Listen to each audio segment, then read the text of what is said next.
برادر ما محروم شریفیو بهترین پهلوانی تاجیکستان عبدالقادر این همه نوعه رودکی کلخوزی لنینگراد سالم یا اسب یا بز خدا بسی قوته برادران بهترین پهلوان جمهوری حقشان در این سبقت 3 غالبیت دارن بیزنی بدخشانی کامرانی یوانی داوری اردیمی استازی ورزش حالا عبدالرحمن ای متفق برادری ما بسیار به خاطر مولا عبدالرحمن متفقی که بسیار سخاوتمند ای گوشت هم جاد 40 سون باشیده بسیار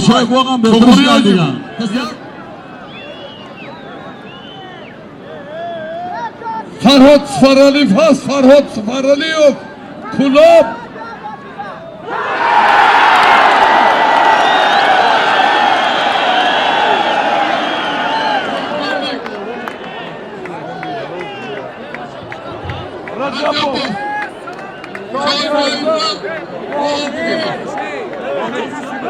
ne hocam böyle bir şey?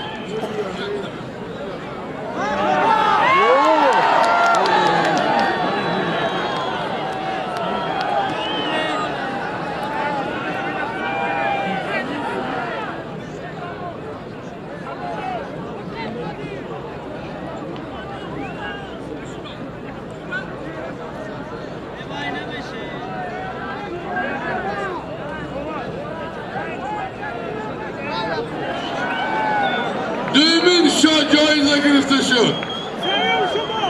Anlamı kuli marbachagani kişiler gitbak. Düğümün deval dörgartit vahop sattarıfta da şu.